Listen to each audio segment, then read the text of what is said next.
Hola, bienvenidos a Los Puntos, a las IES, este programa de Diario de Cuba en el que hablamos a veces mucho y a veces, bueno, diferentes temas. Aquí hablamos de lo que le interesa a la población cubana y hoy sin duda va a ser un tema muy latente y un tema del que todos los cubanos están mirando ahora, muchos cubanos, y es que el Congreso Español aprobó este 14 de julio el proyecto de ley de memoria democrática conocido por todos como Ley de Nietos, por el cual miles de cubanos pudieran adquirir la ciudadanía española.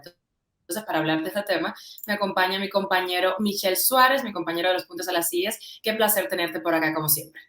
Igualmente, Wendy, un saludo para ti, para todo el equipo y para los lectores televidentes de Diario de Cuba, donde quiera que estén, en esta ocasión particularmente los que están en Cuba y que se han interesado masivamente por este tema, sobre todo en momentos en que la situación política y económica del país no tiene visos de mejorar y la gente ha emprendido una huida masiva a través de diferentes vías. Entonces, en ese contexto, esta nueva ley de España podría permitir que cientos de miles de cubanos adquieran la nacionalidad española y con ello abandonar el país de manera legal y ordenada. Entonces, para ello hemos invitado hoy a Estela Marina Pérez, directora del Grupo Aristeo, está en Madrid. Buenas tardes, buenas noches, buenos días. A cualquier hora nos están escuchando, Estela. Buenas tardes en Madrid ahora. Gracias, Michelle, Wendy, por invitarme, por invitar a nuestro equipo, porque yo represento un equipo de trabajo, al Grupo Aristeo, y gracias al Diario de Cuba porque se haga esta transmisión para que llegue a muchas más personas la información real y certera sobre este tema en concreto, que es la Ley de la Memoria Democrática, el proyecto. Y desde Barcelona, Guillermo Morales Catá, director general de Legal Team, un bufete de abogados en la ciudad condal. Guillermo, bienvenido a Diario de Cuba.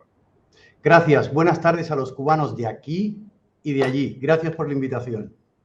Bueno, gran tema tenemos hoy de interés nacional. Diría que el tema que más interesa a los cubanos que están en la isla en este momento ante la falta de iniciativa del gobierno cubano frente a sus problemas es el de la emigración, el de cómo abandonar el país, cómo adquirir una visa o una nacionalidad, en este caso la española. Estela, comienzo contigo. Exactamente, esta no es una ley de descendientes, pero dentro de sus variados aspectos contiene una parte pequeña, diría que menos del 5% de la ley, que se refiere a la posibilidad de obtener la nacionalidad española para personas que hayan sido descendientes de españoles en tiempos pasados. ¿Cuáles son las posibilidades que plantea esta ley para quienes tengan familiares españoles en el pasado?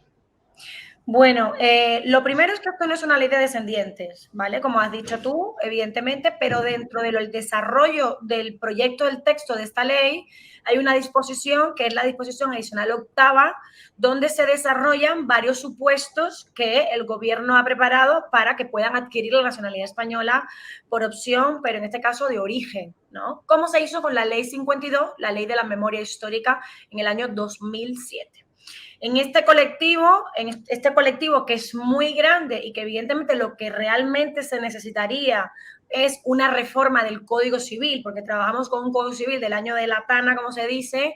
Evidentemente lo que se necesita es que se reforme el Código Civil, pero ya vemos que eso no va a pasar, porque en la propuesta de la diputada Sara Vilá estaba la reforma del Código Civil. En esto no va a pasar, porque lo que se ha hecho es incorporar dentro de la Ley de la Memoria Democrática, en el primer supuesto que Carmen Calvo redactó, el tema de los exiliados, y se incorporaron dos supuestos más que van a favorecer al colectivo, pero en una menor cuantía, pero sí que es cierto que a muchos descendientes van a poder aplicar a lo que es esta disposición adicional octava de la Ley de la Memoria Democrática. Entonces, no podemos sentir alivio, no podemos conformarnos, pero de alguna manera el alto grado de expedientes que se van a poder presentar va a ser triplicado con relación al 2007, porque aquí hablamos de muchos más supuestos que en el 2007 no estaban. ¿Cuáles son esos supuestos, Guillermo Morales Catá? Bueno, pues primero, en realidad son tres grandes supuestos. Entran dentro de esta ley, lo que decía Estela, que me gustaría antes de entrar en los supuestos decir algo para que la gente no vaya haciendo cosas ni se apresure.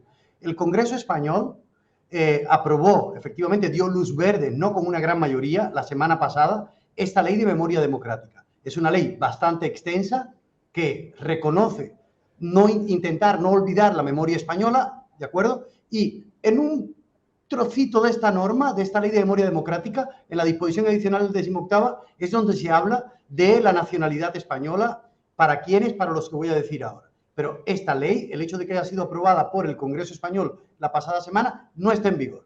En España las leyes tienen un proceso para que sean definitivamente aprobadas. Presumiblemente, entre septiembre y octubre de este año, estamos en julio, nos esperamos agosto, presumiblemente septiembre, yo me inclino que en octubre, esta ley tiene que pasar al Senado español. ¿Cuándo sería? Si en septiembre o octubre, tenemos que esperar, de acuerdo, al programa que, el orden del día que vaya publicando en las próximas fechas el Senado español. Y presumiblemente pasará también luz verde en el Senado español, y yo creo que de cara a octubre, noviembre, deberíamos tener ya publicado en el Boletín Oficial del Estado, una vez que da luz verde el Senado español, deberíamos entonces ver el texto legal completo. Ahora bien, una vez que se publique la ley, no ha terminado todo. Si bien es cierto que al amparo de cualquier normativa ya podríamos solicitar la nacionalidad española, necesitamos otro texto legal que desarrolle esa normativa. Y ese texto legal debería venir a través de instrucciones o, presumiblemente, a través de un reglamento que desarrolle, de alguna manera, el supuesto de aquella solicitud de nacionalidad española para quienes. Y entramos en materia y es lo que nos interesa a los cubanos. Bueno, en el caso concreto hoy de Cuba. Podrían solicitar la nacionalidad española, no por residencia, sino al amparo de la ley de memoria democrática, esta a la que hemos hecho referencia, los hijos y nietos de españoles originariamente españoles. Esto es un supuesto, luego lo detallaremos. Segundo supuesto, aquellos que sean hijos, pero fijaros bien, cuando digo hijos es hijos o hijas, no nietos, en el segundo supuesto, de aquellas españolas, las mujeres españolas, que al contraer matrimonio, cuando se exiliaron en Cuba o en tantos países de América Latina, Francia también Rusia, en México, por ejemplo, con Lázaro Cárdenas, tanta gente que se exilió, o en Cuba, concretamente, que hay una comunidad de descendientes españoles bastante amplia. Cuando una mujer cubana se exiliaba en Cuba, fruto del exilio, dejaba España, contraía matrimonio con un ciudadano cubano, adquiría la nacionalidad cubana, o lo que es lo mismo, se naturalizaba cubana y, por una ley franquista, perdía la nacionalidad española. Estas mujeres, en la ley de 2007, en la ley 52, se quedaron fuera. Y ahora se hace justicia con los hijos e hijas de estas españolas que habían perdido la nacionalidad española para que puedan entonces recuperar o optar la nacionalidad española.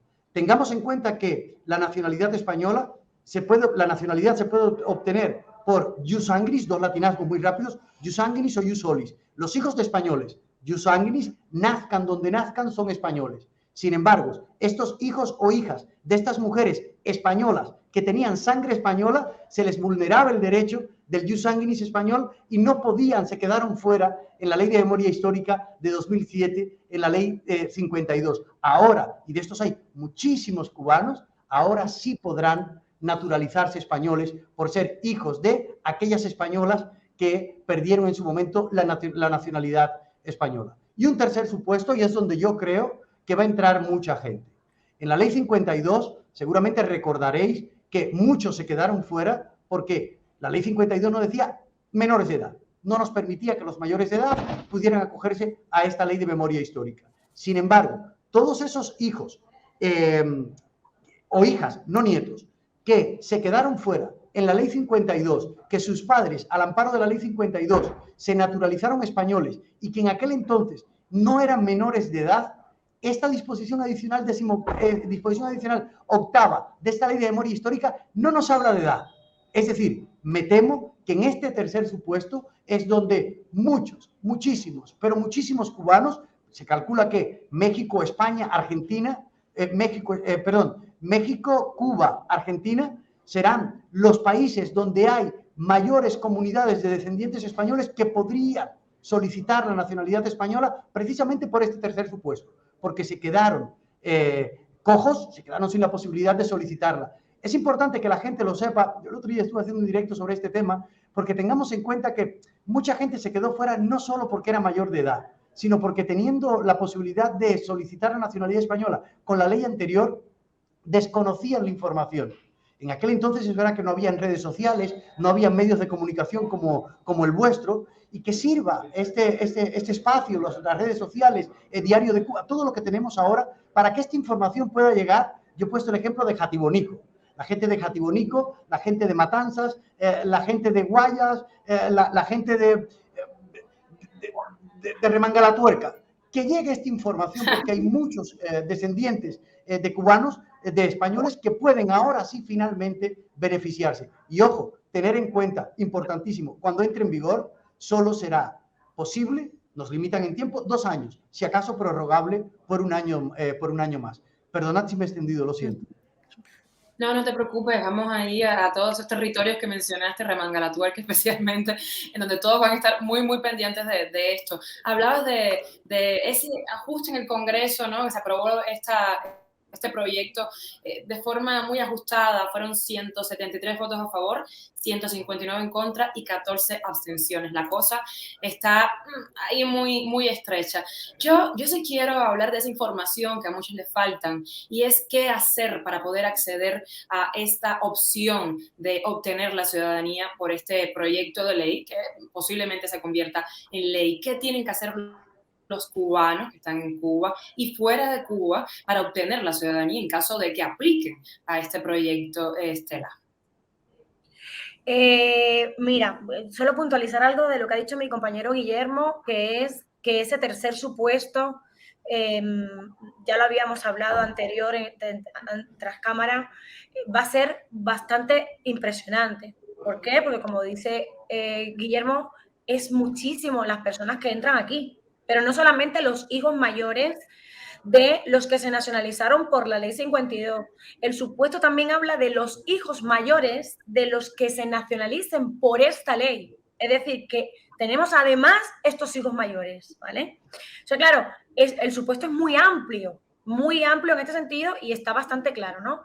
¿Qué podemos hacer ahora? También apruebo, es decir, y comparto la opinión de mi compañero, que las personas tienen que saber que esto es un proceso, que esto no está en vigor, que tiene que ir al Senado, que luego tiene que votar, tiene que estar publicado en el Boletín Oficial del Estado. Y voy a recalcarlo constantemente en todos nuestros directos, porque las personas todavía nos escriben y nos dicen, ya se aprobó la ley de bisnieto. No, ya se aprobó la ley de nieto. No es así, ¿vale? Y esto es importante que lo dejemos claro a fecha de hoy, para que no haya confusiones, porque lo que queremos es lo que dice Guillermo, que la información llegue veraz, que no estamos en el 2007, que podemos usar herramientas tecnológicas para llegar a muchas personas y que verdaderamente la información sea certera para que se puedan beneficiar muchísimos cubanos que lo necesitan además, ¿vale? Entonces, ¿qué podemos hacer ahora? Ya en Grupo Aristeo venimos trabajando durante hace años con este tema de inscripciones fuera de plazo. Venimos buscando partidas de nacimiento, venimos buscando partidas de bautismo, porque la información que tienen los cubanos en la isla es muy reducida, ¿vale?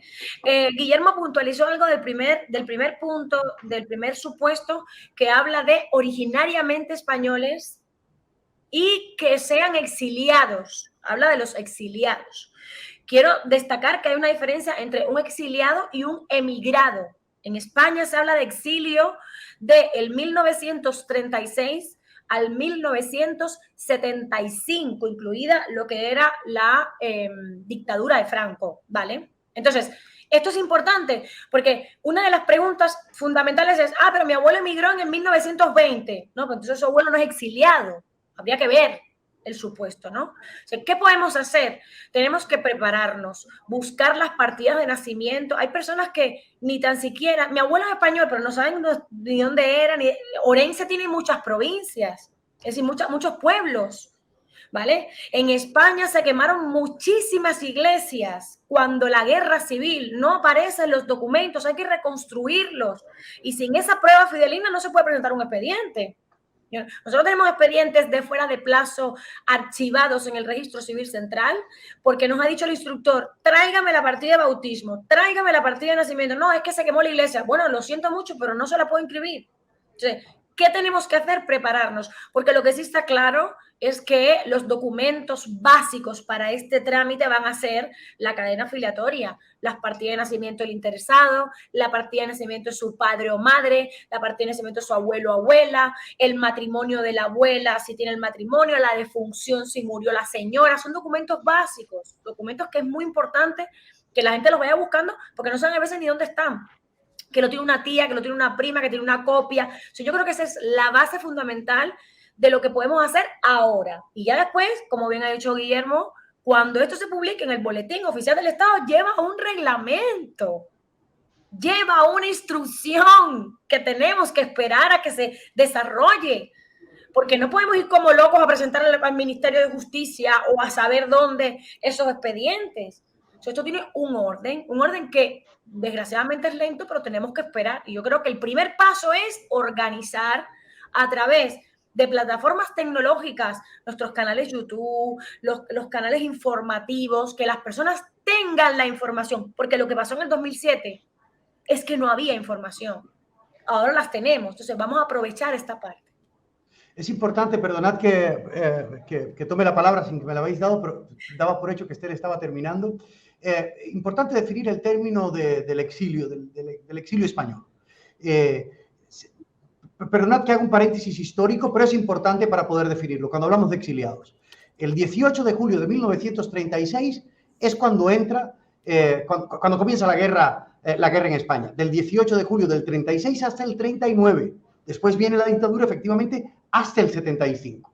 ¿De acuerdo? Tenemos que fijarnos. Estos españoles emigrados, para originariamente españoles, entre el 18 de julio de 1936 y no lo dejamos hasta cuando concluye la guerra en el 39, sino cuando el fin de la dictadura franquista en el 75. Exacto. Esto por un lado. Segundo lado, es de cajón que un procedimiento de extranjería en España es competencia de un determinado ministerio. Ministerio de Seguridad Social, Inclusión, Asuntos Sociales y Administraciones Públicas. ¿De acuerdo? El que dirige el señor Escrivá. Y esto lo resuelve este ministerio. Ahora bien, cuando en España se solicita la nacionalidad española por residencia, el ministerio que dota a un extranjero de un permiso de residencia no es el mismo ministerio que resuelve el trámite de la solicitud de nacionalidad española por residencia, nacionalidad española por opción o por simple presunción, algo muy bueno para los cubanos, por valor de simple presunción. Por lo cual, no nos queda duda, no necesitamos ver reglamento, no necesitamos ver mi instrucción y que a nadie le quepa duda que esto lo va a resolver el Ministerio de Justicia. Y ojalá quede centralizada en la misma Subdirección General de Nacionalidad y Estado Civil que dirige la señora doña María del Mar López Álvarez, que casi todos conocemos. ¿Por qué? Porque es la que se encarga, el órgano que se encarga de resolver este tipo de solicitudes. Mi preocupación, ¿cuál es? Y lamento ahora dar la parte mala de toda esta historia. En España quedan por resolverse unas casi 500.000 de solicitudes de nacionalidad española por residencia. Gente que está esperando de 2020, 2021, en lo que llevamos de 2022, que al llevar, por el caso de un cubano, por ejemplo, a los 2 años de residencia legal, solicita la nacionalidad española por residencia para naturalizarse español sin necesidad de renunciar a la nacionalidad cubana. ¿Qué pasa? Que es una administración, un órgano que en este momento tiene 35 funcionarios. El año pasado sucedió lo mismo. Cientos, miles de cubanos se naturalizaron españoles porque hubo un plan intensivo con más de 150 funcionarios. Se acabó el plan intensivo de nacionalidad española por residencia que terminó el 30 de noviembre del año pasado, de 2021. Volvemos a estar en las mismas sin resolverse solicitudes de nacionalidad española por residencia porque hay solo 35 funcionarios. Y ojo, ¿qué pasará entonces con esos cerca de 500.000 de nacionales cubanos, mexicanos, argentinos, venezolanos, que al amparo de la Ley de Memoria Democrática, una vez que tengamos reglamento, soliciten la nacionalidad española, no por residencia, sino al amparo de esta nueva normativa? Yo creo que habrá un colapso monumental Y ojalá la administración española dotara de un plan intensivo o de más funcionarios para que se puedan resolver, basándonos en el principio de celeridad que debe caracterizar a la administración, que es un principio básico constitucional en España, para que se resuelvan rápido, porque si no vamos a tener un colapso. Y yo lo que sí aconsejaría a todo el mundo es que por medios electrónicos los profesionales en España, para que tengáis una idea desde Cuba, están obligados a relacionarse con la administración a través de medios electrónicos. Si yo, por ejemplo, quiero solicitar una nacionalidad a un cubano que está aquí hoy, yo no puedo ir a un registro administrativo y presentarlo. Tengo que utilizar una plataforma electrónica que ha habilitado el Ministerio de Justicia con mi certificado digital para que yo la presente ante el Ministerio de Justicia. Y lo mismo sucede con la solicitud, va a suceder con este procedimiento de la nacionalidad por memoria democrática. El interesado podrá o presentarla directamente en el Consulado de España, en este caso en Cuba, o podrá contratar a un profesional en territorio español para que en lugar de que lo presente en formato papel, lo presente por medios electrónicos al Ministerio de Justicia. Aquí nos encontraremos con un problema. ¿Qué pasa si envío una carta por barco de Cuba a España? Tardaría un montón. ¿Qué pasa si envío un mail de Cuba a España? En cuestión de segundos tendríamos en nuestra bandeja de entrada ese correo electrónico. No es lo mismo presentar una solicitud de nacionalidad española al amparo de la Ley de Memoria Democrática en formato papel en el consulado que presentarlo directamente por medios electrónicos al Ministerio de Justicia. ¿Por qué? Porque cuando el profesional lo presenta por medios electrónicos, existe una cosa que es metadatar datos. Yo, directamente en la plataforma, pongo todos mis datos, de mis abuelos, de mis padres, fecha, lugar de nacimiento, todos estos datos. Pero además de que metadato estos datos, lo que hago también es digitalizo la documentación y adjunto la documentación digitalizada a esa plataforma electrónica. Esto es rápido.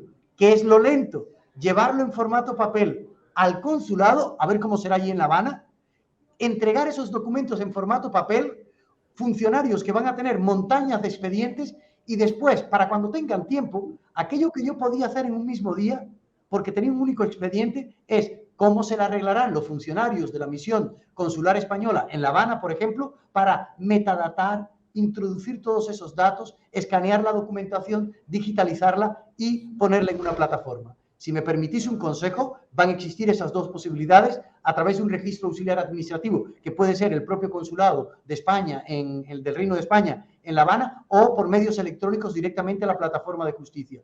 ¿Cómo llegaremos a un acuerdo con nuestros clientes o para poder ayudarles con información gratuita como la que estáis ofreciendo vosotros a través de ese espacio hoy? Ya lo veremos, pero tened siempre en cuenta que presentarlo por medios electrónicos al Ministerio de Justicia es como si enviáramos un mail. Presentarlo en formato papel ante el consulado es como si enviáramos por un barco sin gasolina o sin combustible de La Habana a Madrid. Bueno, no, porque tendría que ir por el Manzanares, pero más o menos para entenderlo. Bueno, Estela,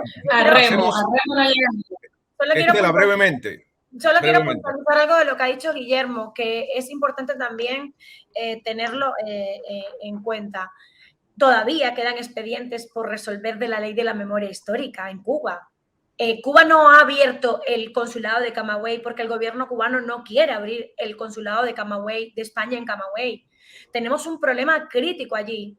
Han pasado 13 años de la ley de la memoria histórica, 13 años, 14 años creo, de 2007 a la fecha, de que se abrió la ley de la memoria histórica, la disposición adicional séptima, y aún hay expedientes sin resolver. Y han pasado 14 años, 13 años. Entonces, ¿qué va a pasar? Esto es lo que nos preocupa a los extranjeristas. Es esto lo que nos preocupa, de lo que no se habla. Porque todo el mundo está contento con que la ley, me parece correcto, pero esto sí que es preocupante. Así que comparto la opinión de mi compañero Gui. Ahí es donde está el problema.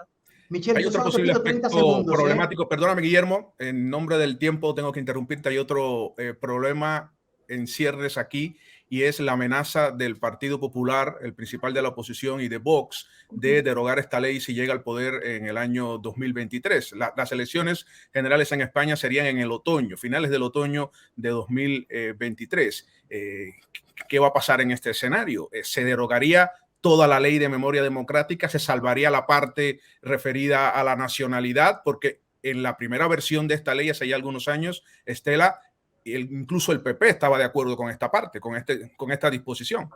¿Qué va a pasar aquí?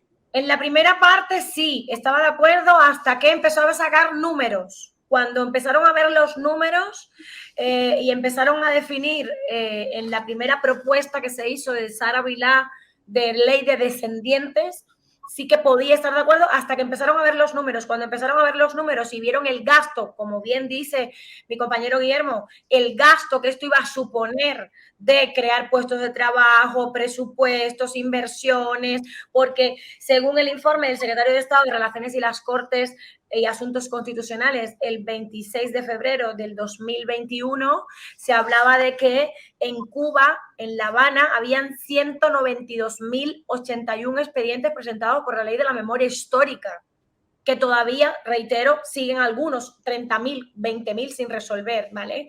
Entonces, claro, el PP lo que está mirando son los números y el PP dice, a mí esto no me cuadra con los números, aparte de que la ley para ellos es una ley que es inviable, no reivindica los derechos. Entonces, claro, nos vamos a encontrar con algo, yo creo que el tiempo va a ser fundamental aquí, porque solo vamos a tener 2 años. Si esto se publica en el Boletín Oficial del Estado, cuando pase por el Senado, octubre, noviembre, se publica en el BOE, en el Boletín Oficial, pues entonces tenemos un tiempo hasta que el PP, que dice que va a salir electo, que él tiene fe, empiece el proceso de derogar esta ley, etc. Entonces tenemos un tiempo limitado, corto, para poder presentar expedientes. Entonces, claro, no sería futuristamente hablar de qué va a pasar, cómo va a pasar, si el PP lo puede hacer, si solamente va a quitar lo que considere de la ley que no es viable, porque para ellos la ley es inviable. Las palabras son duras de lo que ha dicho el PP sobre esta ley. Entonces, claro, si es inviable para ellos, a nosotros lo que nos interesa es la disposición adicional octava en este sentido, ¿vale?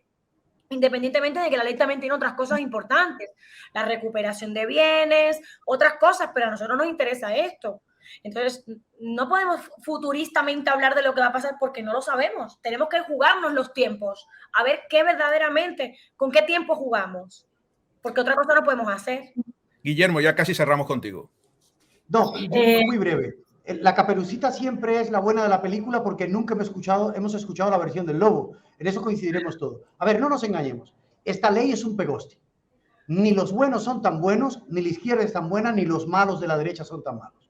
Lo que teníamos que haber hecho hace mucho tiempo en este país era, cuidado, curiosamente, lo que proponía el Partido Popular, la derecha española, y no la izquierda precisamente, que acaba de aprobar esta ley de memoria democrática. Lo que teníamos era que reformar el Código Civil y no inventar este pegoste, que nos hubiéramos salvado muchos cubanos más. Ojo, y esa propuesta no es de la izquierda, es de la derecha.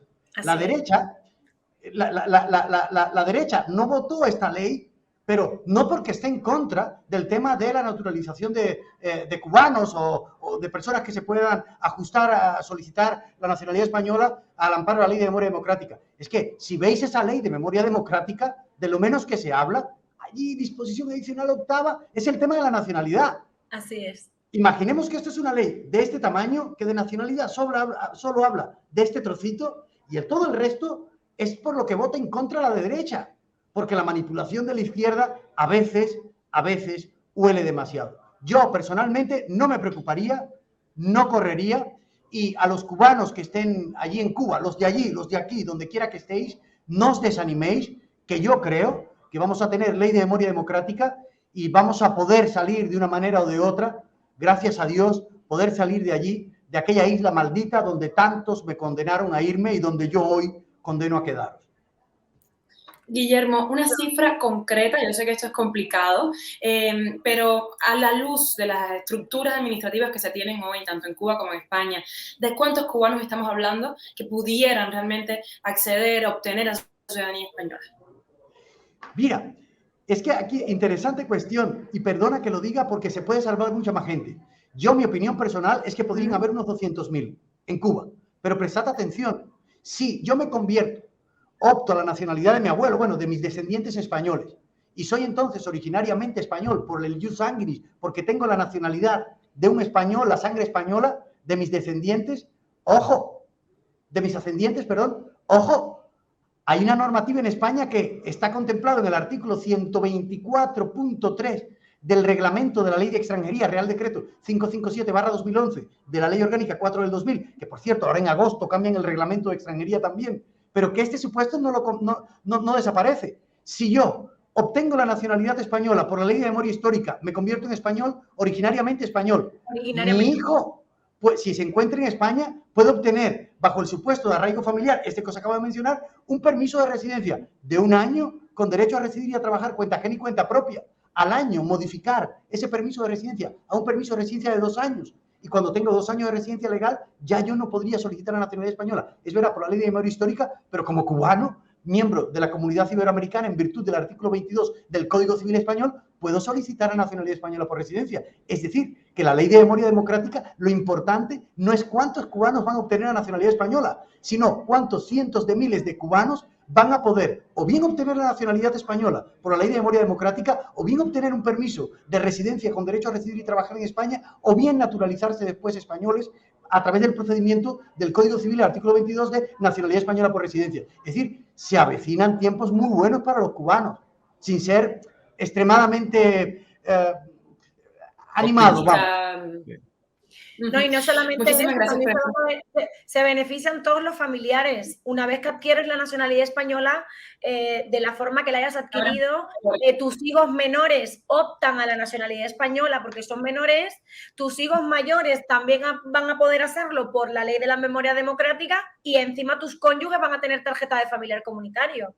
Es decir, que el beneficio es generalizado, como dice Guillermo. ¿Por qué? Porque esto abre la puerta a muchísimas más posibilidades para todo el pueblo cubano. Ya no solamente... Por eso la gente se queja de que, ay, porque yo no entro. Bueno, usted no entra aquí, pero a lo mejor entra allí, a lo mejor entra allá. Entonces, es así, ¿vale? Nos quedamos con esas puertas abiertas, pendientes, por supuesto, a que se apruebe. Recuerden que esto es un proyecto de ley, hay que esperar a que se apruebe, que se publique en los libros del Estado, eso hay que repetirlo. Evitamos el papel, háganlo de forma telemática y empiecen ya a buscar información, ¿no? Esto es muy importante. Gracias por estar con nosotros, experta Estela Marina Pérez, directora Gracias. del grupo Aristeo, también Guillermo Escata, director general de Legal Team. Gracias una vez más y nos mantenemos en contacto. Gracias. Gracias. Buenas tardes.